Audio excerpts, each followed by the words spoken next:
Um, moving on to something less serious, something less fraught with political tension.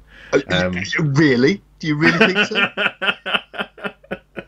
and oh, actually, sorry, yeah, okay, a different type of tension, shall we say? Different type of controversy. Uh, our media pick of the month, and it is a Now joint one. this is a really interesting one as well Yeah. because quite independently, because we hadn't talked about it, you and I both came up with the same media pick of the month, Hmm. completely out of left field, just because it sort of happened last week. Yeah. And that is, it was on TV, Raiders of the Lost Ark, On BBC Two 1981. on Bank Holiday Monday, the perfect bank holiday film. Perfect. I mean, potentially only topped by a Bond movie, maybe. You know, in terms of just a bank holiday. Or Die Hard at Christmas. Yeah, yeah, exactly, yeah. Although, actually, incidentally, apparently recently, Bruce Willis came out and said that he doesn't consider Die Hard to be a Christmas film. He's wrong. But Sorry, I know he is it. wrong. He's He wrong. is wrong. Yeah, I find myself just going, no, no, sorry, Bruce, sorry. The people have spoken. But in the case, when people speak about Raid of the Lost Ark, obviously there are two camps. Well, there's two camps within archaeology. Obviously, out there in the world, there's lots of people who just love Indy as a representation of archaeology. But within the archaeological community, there tend to be people who loathe him because I think they take him too seriously, and there are people who absolutely love him, and maybe in some circles they love him a bit too much. He says, looking back at all the crap behind him. But I mean, You've been undertaking an in-depth cultural study of Indiana Jones for around 10 years now, Mark. So just I have, roll I with it. It's have, a I perfect, have, I respectable have. academic position. Soon I want to get my hands on a cross of Coronado, and I want to try and make my own Grail diary. But anyway, that to one side. Where do you stand on some of these articles then that say that archaeologists hate Indiana Jones? Every now and then, someone, normally a journalist who is not an archaeologist, will say, 10 reasons why archaeologists hate Indy.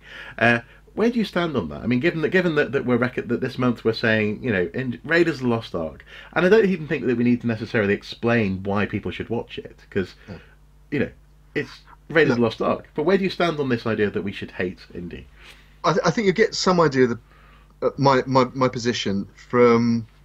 I came across the movie by complete accident on Hmm. Bank Holiday Monday. We were channel surfing, and um, I happened to alight on it on BBC Two, and it was the scene in Tanis. Or the Yeah. scenes in Tanis. They're just about to discover the Ark, and Belloc is being revealed as a Nazi stooge, and all of the Hmm. rest of it. Hmm. And there's why does it have to be snakes and all the rest of it? If And only you spoke Corvitos. Sorry. yeah, all of that. And it's one of those films. So it's like Die Hard. It's like whatever. If you're of a certain mindset, you can't then not watch it. No, no. I mean, one of our other films like that, and it's a very personal one, and again, it's completely politically iffy these days and so on. But it's Pretty Woman. You know, Okay. Yeah. it's a Cinderella and gives an incredibly inaccurate representation of of sex workers in California, but let alone venture capitalists. But it's actually incredibly watchable as a movie. And the scene when she tells the shopkeeper that who's refused to serve her, big mistake. That's just a great shout out, yeah, moment. It's so. You go, girl. It's like that. You like it in spite of yourself, maybe something. Yeah. You can maybe see the point about cultural appropriation and all that, but actually, as I said in the tweet at the time, I tweeted at the time to say, look, guys, Bank Holiday Monday, Indiana Jones and the Raiders of the Lost Ark on the TV. Hope everyone's enjoying it. Note 1. It's based on 1930s adventure serials, and it's a film, i.e., it's not real. Yeah. Yeah. 2, if it's on BBC Two, it can't be about real archaeology because Alice uh, Roberts.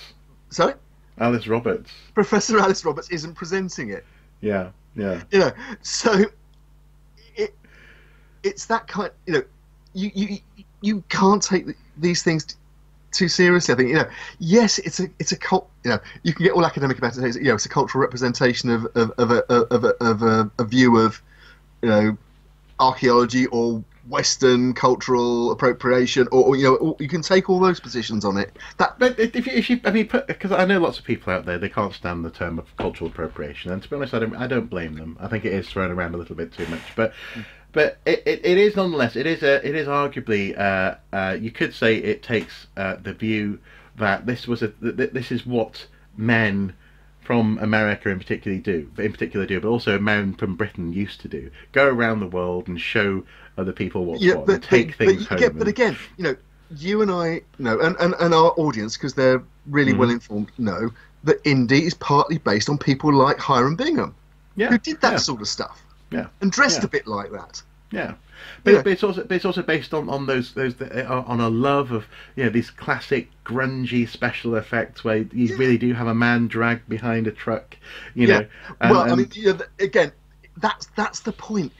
It's a film, and it's made by people who love film and who know the language of film and the visual language of film. And archaeologists aren't good at visual language. We might talk about visually about culture, but when it comes to other aspects of culture, you know, that scene when Indy jumps onto the front of the German truck, falls down, holds onto the radiator, and then goes underneath. That is a direct homage to the stunt that Yakima Canutt performed under a stagecoach in the 1939 film Stagecoach, directed by John Ford. It's that direct a representation. They very deliberately, that stunt replicates a classic Hollywood stunt. That was made in those 30s adventure films, the westerns and the adventure movies. You know, it's like the dogfights in Star Wars were choreographed looking at combat camera footage from World War II. Yeah, well, I think early cuts of Star Wars, didn't they include, you know, bomber command footage to give people a reference point? When they were storyboarding the sequences, that's how they did it. When they were inserted, where there was going to be a special effect, they put in. You know, that particular thing. You know, it's so okay. I'm often the guy. You know, out of us two, I'm often the guy who will be like, no, Andy, this is a bad representation of, say, medieval Europe in the case of, you know, Game of Thrones or whatever, or, you know, was it in the case of Britannia? You know, why do they have to, you know, make some Stonehenge and Druids? Yeah, exactly. Why are they... In the case of Indiana Jones, I absolutely just I don't. I'm not concerned that people will mistake this for real archaeology, and actually, I enjoy that he is he, as in the character, but also the world that he inhabits, is a touchstone for so many people and archaeology. I mean, frankly, it's really cool to be able to say that you're an archaeologist, partly because of Indy, and also actually Indy as a touchstone, as a reference point. I remember in school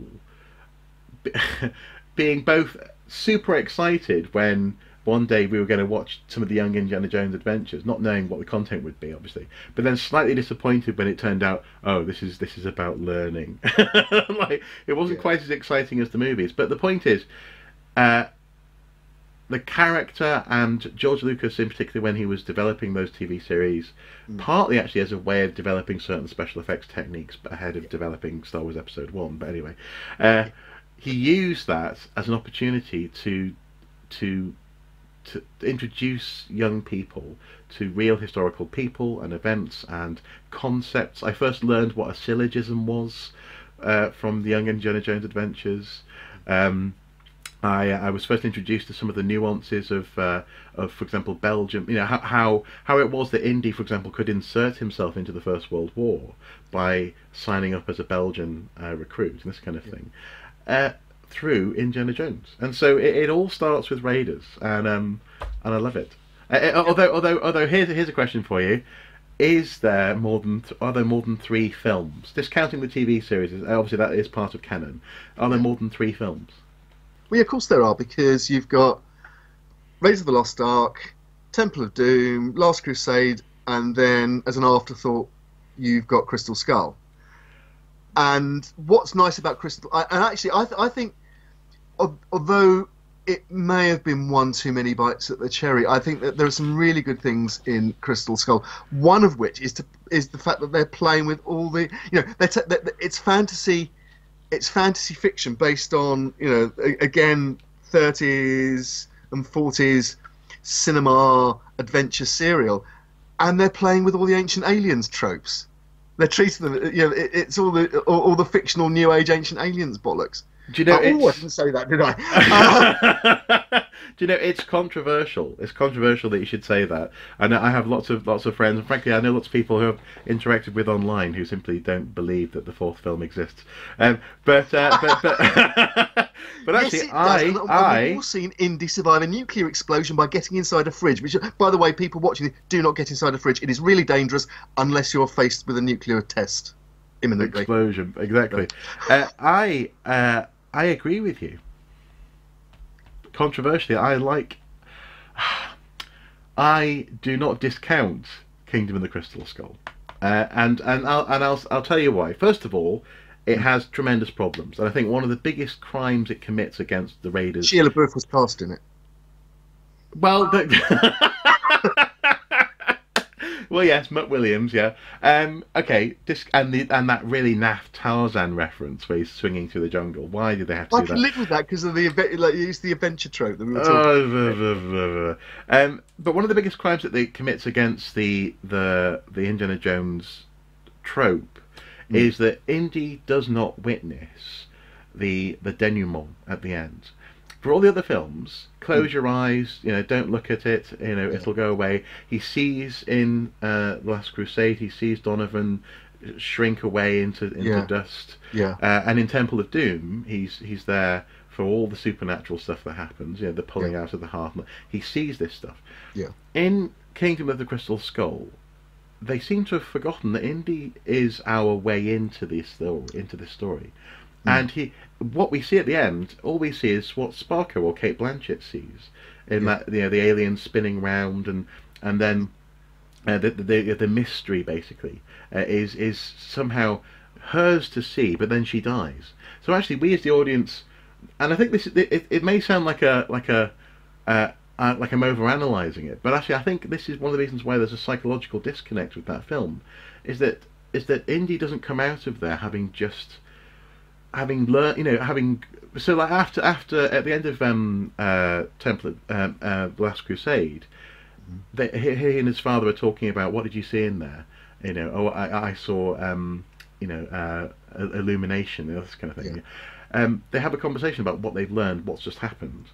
Indy doesn't experience that. He just runs away from that denouement, and that's one of the moments I think where they really snapped the Indiana Jones format in two, and they broke it. I loved the reference to Area 51 because it was time appropriate. It's appropriate for the 50s. It's appropriate for when the film's set. And the nuclear testing, it's perfect for that moment in time. They made some really good decisions. And actually, if you have watched the Young Adventures of Indiana Jones, it also relates to, there's an episode where he meets a bunch of grizzled veterans from the Boer War. As a young boy, he interacts with some men who basically are what he becomes in Crystal Skull, a man who's been through the First and Second World War, a grizzled, slightly cynical, but nonetheless wily, capable man. There's lots of good stuff that connects to the rest of the canon. And also to add I think to they just broke it at that end. Point you've just made, I add the fact that you've got the Indy character and the Ray Winston character, who have been members of the Secret Service, the OSS, and we know, going back to an earlier segment, Eric Burley, Robin Birley's father, worked for the British Security Services during World War II, employing the methods that he'd used to analyse the Roman army to analyse the German army. So these archaeologists, Lawrence of Arabia, another Great Archaeological War connection. Absolutely. So Lawrence Arabia's first trip to photograph Crusader castles was actually cover for photographing and reporting on Ottoman defences in Palestine. Yeah, yeah. And so the ingredients were right, and I think they were so close with Crystal Skull.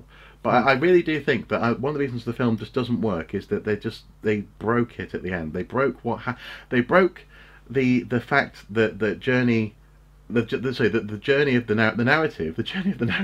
narrative structure relates to Indy and where he is at the beginning and the end of the film, and we go with him through that. It's. I mean, I'll just leave that for people to think about. I mean, maybe I am overthinking it, but no, I don't think you are. I can see that. I mean, I think the other thing about it is that with the character of the John Hurt character Ox, you see what Indy had his career gone in a more traditional academic sort of way. And he'd come across that material, how he would have ended up. It was somebody obsessed, lost, broken. Yeah. Well, and also actually Ox, again, another nice link there is that Ox relates quite nicely to the character that we hear about but never see in Raiders, in the case of Abner. The fact that we hear about this professor who he worked with in Chicago, and his daughter now runs that bar, you know. We see in the character of Ox, actually, essentially that man who was dead in Raiders of the Lost Ark. So, again, there's lots of little threads that worked really nicely. But it just didn't quite... Okay, are you looking forward to the 5th film that's coming out, I think, in 2020? I am going to hold my fire on that. I don't think it's fair to prejudge anything. I hate these sort of online campaigns that you shouldn't do it, shouldn't do another one. Creative people go on trying to be creative, and sometimes it works and sometimes it doesn't. What I will do is go back to where we started this segment with, and I just think Raiders of the Lost Ark is just the perfect, enjoyable adventure film. It doesn't matter if you're an archaeologist or not.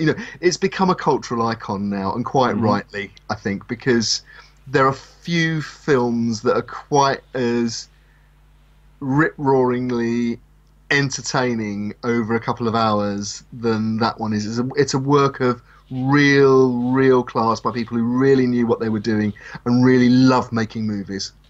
Yeah, and also who really loved the source material, as you say, the TV serials and that sense of adventure. Yeah, it's actually 2021. They've moved it on another year now.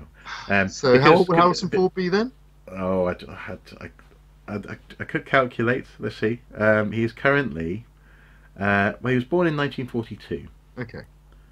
So that's what, 60, 70, 81. Or 81, is it? Yeah, 81. Yep. Okay. But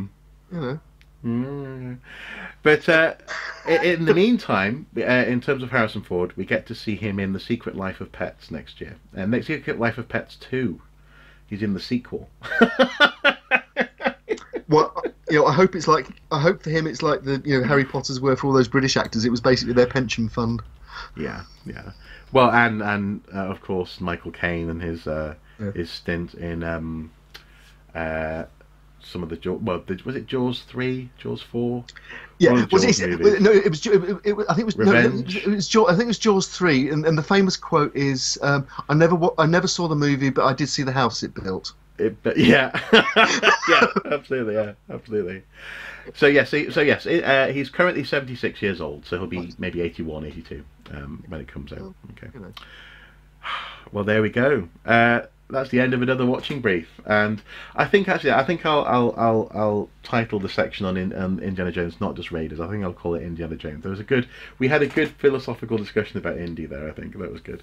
And actually, to get back to just the last point, Indy will have really made it when BBC Two do a documentary about the history of the making of the Indiana Jones movies, fronted by Alice Roberts. That would have become real archaeology then. Yeah, with Neil Oliver walking around in the background. Yeah, absolutely.